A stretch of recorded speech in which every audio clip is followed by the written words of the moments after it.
Assalamualaikum warahmatullahi wabarakatuh. Selamat pagi semuanya. Semoga semua dalam keadaan sehat walafiat.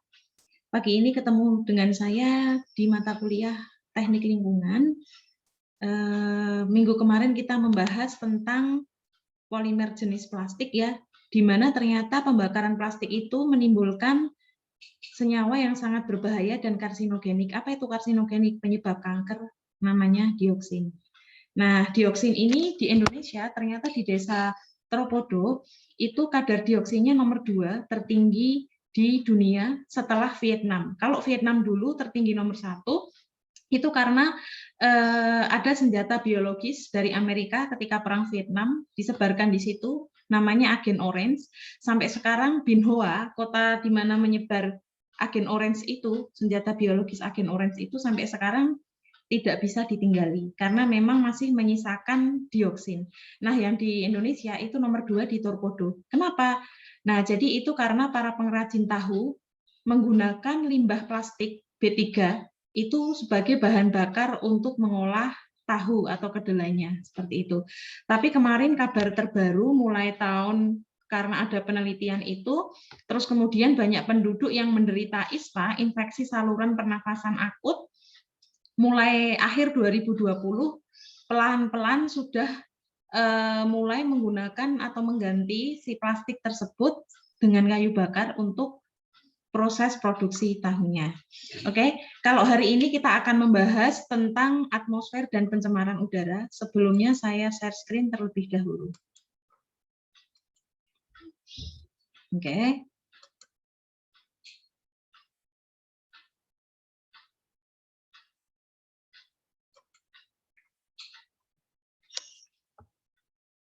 Oke, sebenarnya atmosfer itu apa? Jadi atmosfer itu merupakan campuran dari berbagai gas yang berbeda, campuran dari gas, partikel, dan aerosol yang bercampur sebagai udara yang menyelimuti atau membungkus bumi. Nah, ini lapisan-lapisan atmosfer, paling bawah dekat dengan bumi itu namanya troposfer. Tingginya sekitar 12 kilo. Nah, setelah lapisan troposfer, pada troposfer ini terdapat gas-gas yang kita butuhkan, ada gas CO2 hasil dari pernafasan, kemudian hasil dari pembakaran, ada O2 atau oksigen, ada nitrogen, ada H2O. Nah, lapisan yang kedua ini stratosfer, tebalnya dari 12 kilo sampai 50 kilo. Pada stratosfer ini terdapat lapisan yang namanya O3, kalau oksigen O2, kalau ozon O3. Nah, ini lapisan ozon ini lapisan yang melindungi bumi juga. Nah, lapisan ozon ini kabarnya saat ini karena banyak pencemaran lingkungan itu sudah mulai berlubang. Apa sih bahayanya kalau lapisan ozon ini berlubang? Nah, pada lapisan ozon tersebut itu terdapat penyaring untuk sinar UVB dan UVC. Jadi ada UVA, UVB, dan UVC. Nah, yang UVB dan UVC itu kalau terpaparan radiasinya itu tinggi, banyak, itu bisa menyebabkan kanker kulit gitu. Jadi ozon itu penyaring UVB dan UVC. Namun sayangnya karena pencemaran udara yang seperti saya katakan tadi, lapisan ozon itu semakin lama semakin menipis. Bahkan ada beberapa daerah yang lapisan ozonnya berlubang. Sehingga radiasi UVB dan UVC dari sinar matahari itu bisa langsung nyampe ke bumi, menimbulkan pemanasan global, terus kemudian menimbulkan berbagai bahaya yang lain bagi ekosistem. Nah, terus kemudian di atasnya stratosfer itu ada mesosfer dengan tebal 50-80 kilo, di atasnya lagi ada termosfer dari ketebalan dengan ketebalan 80 kilo sampai 320 kilo. Nah, biasanya pesawat terbang itu terbangnya di sini di lapisan troposfer dengan ketinggian jelajah biasanya 29.000 atau 28.000 sampai 35.000 kaki. Kenapa? Karena pada troposfer ini masih terdapat oksigen. Nah, ini semakin ke atas, semakin tinggi, semakin ke atas suhu udara itu semakin dingin. Ini saya rasakan ketika naik pesawat, otomatis kalau dirasakan ketika naik pesawat dengan jelajah ketinggian yang 35.000 kaki ya, 30.000 kaki ke atas ya. Ketika waktu itu menjelajahi benua, terbang dari Indonesia waktu itu ke Jerman. Nah, ketika semakin ke atas, apalagi mendekati Rusia, kan kita bisa melihat peta perjalanan pesawat ya. Itu memang sangat dingin sekali. Selain karena cuaca di negaranya berbeda, di negara Rusia tersebut waktu itu sedang musim gugur, ditambah lagi dengan ketinggian jelajah yang semakin tinggi, sehingga semakin tinggi di sini ke atas itu suhu udara semakin dingin. Nah, mengenai pencemaran, baik itu pencemaran air, pencemaran udara, maupun nanti kita akan membahas juga pencemaran tanah, semuanya itu berpatokan pada yang namanya baku mutu lingkungan. Apa itu baku mutu? Jadi baku mutu itu ukuran batas atau kadar pencemar yang dapat ditoleransi keberadaannya. Jadi batas maksimal yang bisa ditoleransi, itu intinya baku mutu lingkungan. Nah, baku mutu lingkungan itu menurut peraturan pemerintah Indonesia, itu ada 8 yang harus diperhatikan. Yang pertama, udara ambien. Udara ambien ini terkait dengan atmosfer dan udara. Apa itu udara ambien? Bukan udara yang punya penyakit ambien. Udara ambien itu artinya udara sehari-hari yang kita gunakan untuk bernafas. Nah, yang nomor 2, emisi sumber tidak bergerak. Nah, ini juga harus diperhatikan. Contohnya apa? Emisi sumber tidak bergerak. Contohnya pabrik, industri, itu kan mengeluarkan asap atau emisi. Itu kan pabrik dan industri itu hanya diam di tempat, makanya namanya emisi sumber tidak bergerak. Pabrik, kemudian industri, terus kemudian penambangan batu bara, dan sebagainya. Terus yang ketiga ada emisi gas buang kendaraan bermotor. Ini emisi sumber bergerak.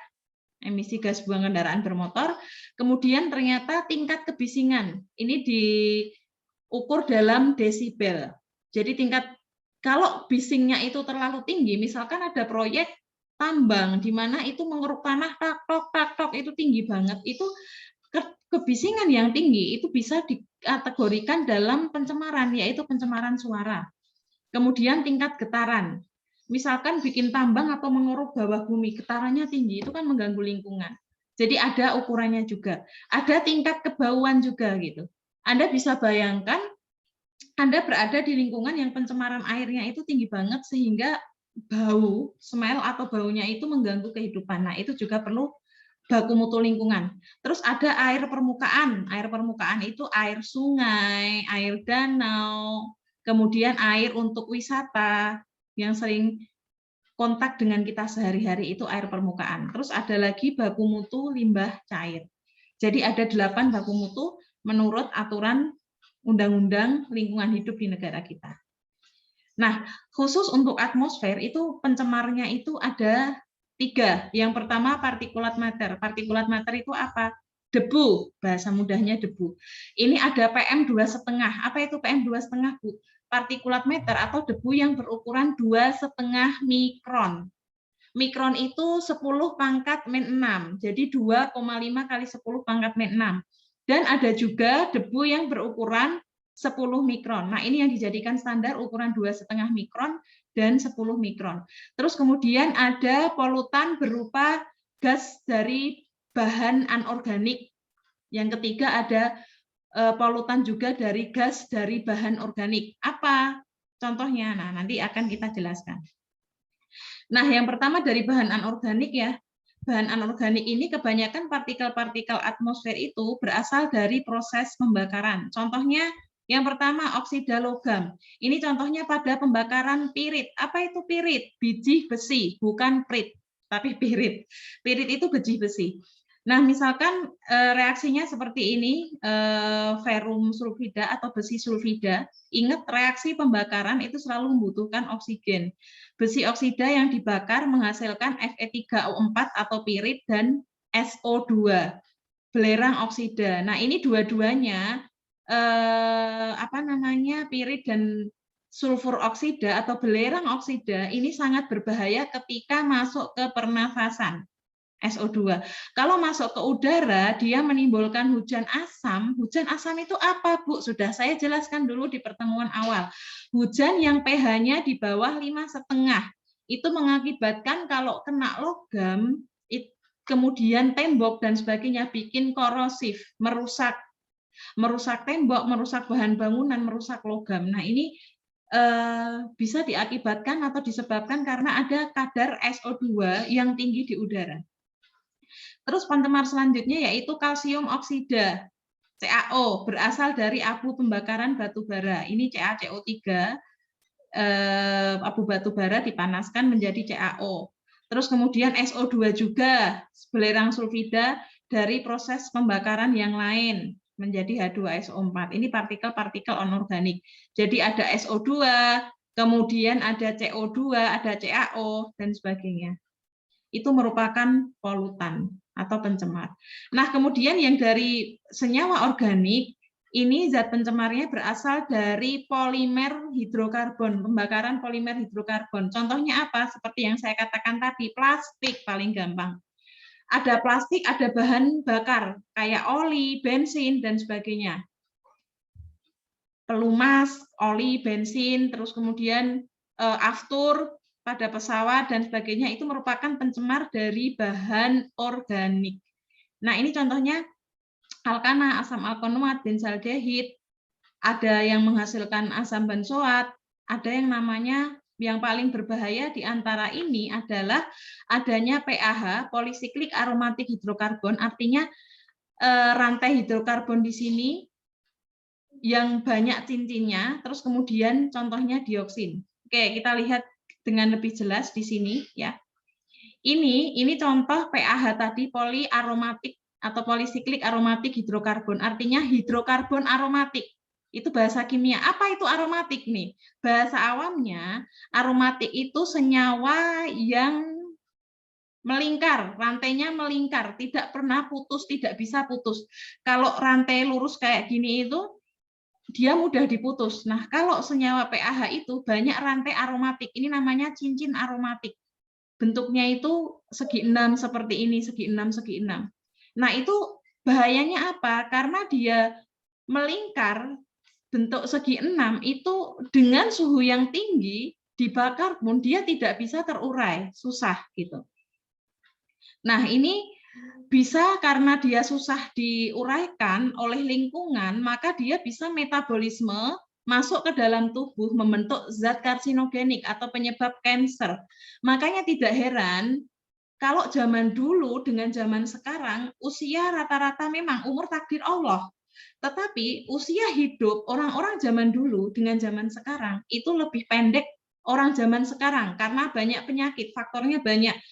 Dari pencemaran lingkungan, dari makanan asupan yang masuk sehari-hari, kan kebanyakan pakai junk food, makanan instan, bukan makanan dari alam, ya, bukan sayur, buah, dan sebagainya, tetapi junk food, makanan pengawet. Terus juga sekarang ini banyak pencemaran udara. Pencemaran udara itu sudah tinggi. Nah, banyak senyawa-senyawa pencemar, PAH, dan sebagainya masuk ke dalam pernafasan kita, membentuk zat karsinogenik dalam tubuh. Gitu. Nah, ini proses pembentukan PAH atau poliaromatik hidrokarbonnya seperti ini, hasil pembakaran dari tadi bahan bakar dan sebagainya terkondensasi di udara, terus kena panas membentuk cincin seperti ini, bergabung dengan cincin yang lain, cincin aromatik yang lain, kemudian masuk ke dalam tubuh. Nah, selain PAH, poliaromatik hidrokarbon, pencemar yang lain itu berupa dioksin. Seperti yang saya jelaskan tadi di awal. Dioksin itu senyawa kimia hasil dari pembakaran sampah plastik. Waktu paruh itu waktu yang dibutuhkan senyawa untuk berkurang atau meluruh konsentrasinya menjadi separuhnya. Misalkan konsentrasinya awalnya 100 ppm menjadi 50 ppm, itu butuh waktu lebih dari 100 tahun. Nah, jadi ini sangat berbahaya. Orang dari konsentrasi awalnya 100 ppm menjadi 50 ppm aja butuh waktu lebih dari 100 tahun. Jadi senyawa ini susah diuraikan. Nah, pemulihan lingkungan akibat terpapar dioksin membutuhkan waktu yang sangat lama, ratusan tahun gitu. Jadi jangan Anda biasakan membakar banyak plastik seperti itu. Terus diapain, Bu, plastiknya? Nah, plastik itu idealnya di-recycle.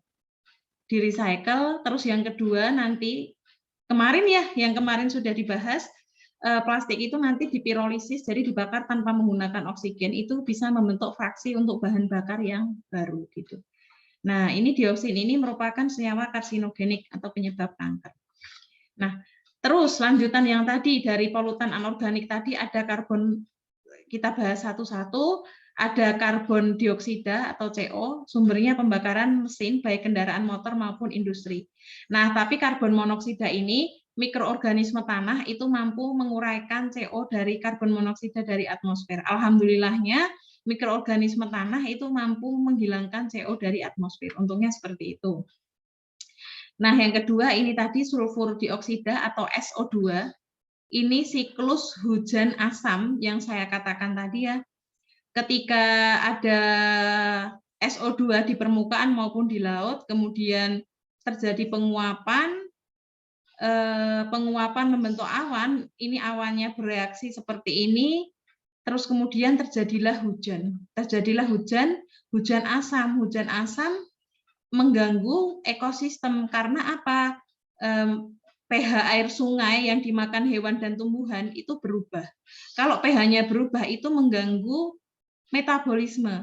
Ada yang mati dan sebagainya. Terus kemudian alat-alat yang dari besi dan sebagainya berkarat.